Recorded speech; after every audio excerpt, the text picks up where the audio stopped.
سیدنا سہل بن عبداللہ التستری رحمہ اللہ کسی ویران جنگل میں رہتے تھے۔ کچھ عقیدت مند ملاقات کے لیے ان کی بارگاہ میں حاضر ہو کر عرض کرنے لگے کہ حضرت اس ویران جنگل میں آپ کے دن اور آپ کی راتیں کیسے گزرتی ہے؟ اکیلے ڈر نہیں لگتا؟ فرمایا میں اکیلا نہیں رہتا، نہ ہی تنہائی محسوس ہوتی ہے۔ جب کسی سے باتیں کرنے کا جی چاہتا ہے تو نماز شروع کر دیتا ہوں اور نماز کے ذریعے اللہ جل وعلا سے باتیں کر لیتا ہوں، اور جب اپنے رب کی باتیں سننے کا دل کرتا ہے تو قرآن کریم کی تلاوت کے ذریعے اللہ جل وعلا کا کلام سن لیتا ہوں۔ بوریت تو وہ محسوس کرے، تنہائی سے تو وہ ڈرے جو اکیلا ہو۔ یعنی اگر لوگ اللہ کی مخلوق سے باتیں کر کے اپنی طبیعت کے بوجھل پن اور بوریت کو دور کر سکتے ہیں تو جس کے شب و روز خود اللہ سے باتیں کرنے میں گزرتے ہوں وہ کیسے تنہائی محسوس کر سکتا ہے؟ کیونکہ وہ قرآن کریم کی تلاوت کے ذریعے ہر وقت اللہ جل وعلا کے قرب اور معیت کی کیفیت میں مست رہتا ہے، اسے ڈر نہیں لگتا، وہ کسی سے نہیں ڈرتا۔ میرے بھائی اور بہنوں، تلاوت قرآن کی حقیقی فیوز و برکات سے وہی مستفیض ہوتا ہے جو اس یکسوئی اور پیار سے تلاوت کرے، گویا کہ وہ اپنے رب سے محو گفتگو ہے اور اللہ کے کلام کے ذریعے اللہ جل وعلا کی جانب سے آنے والے پیغامات کو سن رہا ہے۔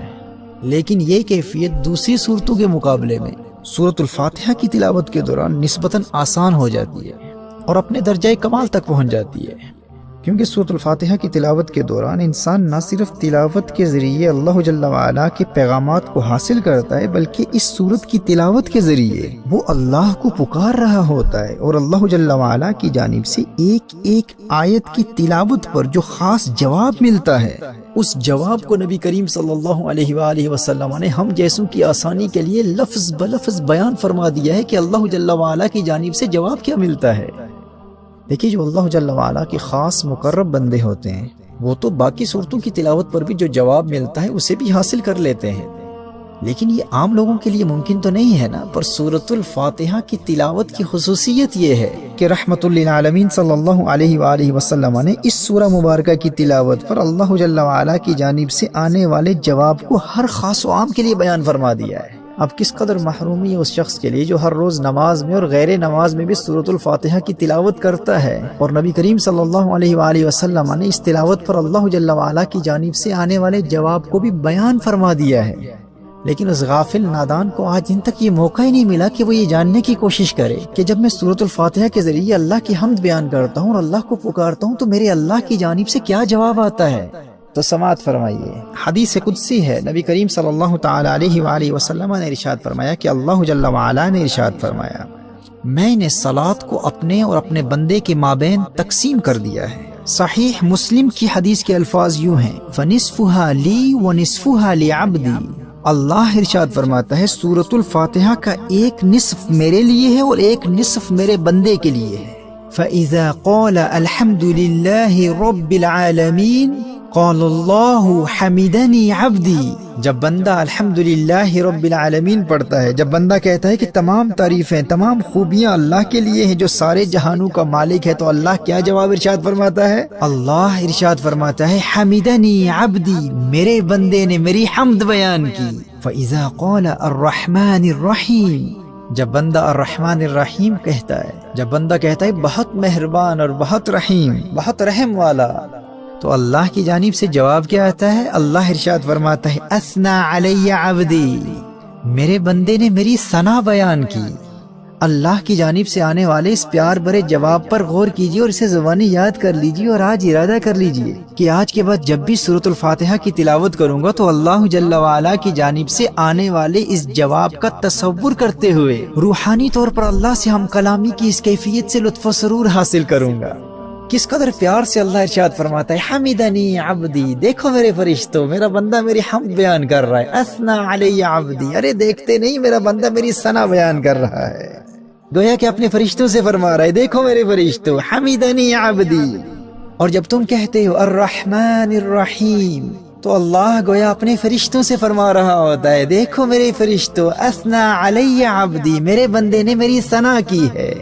صحیح مسلم کی یہ حدیث ہے، نبی کریم صلی اللہ تعالی علیہ وآلہ وسلم ارشاد فرماتے ہیں کہ اللہ فرماتا ہے فَإِذَا قَالَ مَالِكِ يَوْمِ الدِّينِ، جب بندہ کہتا ہے مالک یوم الدین، روز جزا کا مالک، قال مجدنی عبدی، اللہ ارشاد فرماتا ہے میرے بندے نے میری بزرگی بیان کی، سبحان اللہ، فَإِذَا قَالَ إِيَّاكَ نَعْبُدُ وَإِيَّاكَ نَسْتَعِينُ،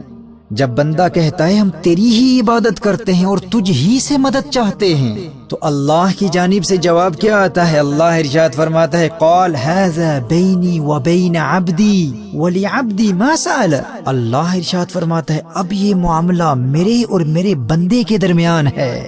هذا بینی وبین عبدی ولعبدی ما سأل، یہ میرا بندہ ہے اور اب یہ معاملہ میرے اور میرے بندے کے مابین ہے، اب یہ مجھ سے جو مانگے گا اسے عطا کر دیا جائے گا۔ اللہ اکبر کبیرہ۔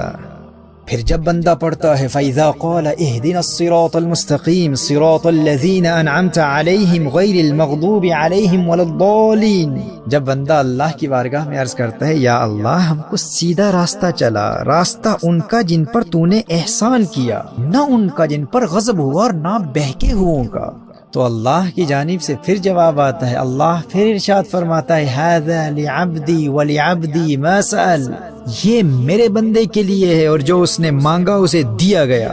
میرے بھائی اور میری بہنوں، سورۃ الفاتحہ کا ترجمہ بھی یاد کر لو اور اللہ جل وعلا کی جانب سے آنے والے اس جواب کو بھی بار بار سنو اور اس کے مفہوم کو ذہن نشین کر لو۔ دیکھیے جب ایک عبد اپنے معبود کی جانب سے آنے والے جواب کو جان لیتا ہے اور اس سے روحانی طور پر لطف اندوز ہو کر سورۃ الفاتحہ کی تلاوت کرتا ہے، تو ایسے تلاوت کرنے والے کے لیے اللہ جل وعلا سے روحانی طور پر ہم کلامی کی وجدانی کیفیت حاصل کرنا بہت آسان ہو جاتا ہے، کیونکہ نہ صرف وہ جواب کے آنے پر یقین رکھتا ہے بلکہ اس جواب کو بھی جانتا ہے کہ وہ جواب ہے کیا۔ اس لیے میں کہتا ہوں کہ سورۃ الفاتحہ کی روحانی پاور سے فائدہ حاصل کرنا اور خشوع و خضوع حاصل کرنا دوسری صورتوں کی بنسبت بہت آسان ہو جاتا ہے، کیونکہ ہر عام و خاص کو بتا دیا گیا ہے کہ اس جانب سے جواب کیا آ رہا ہے۔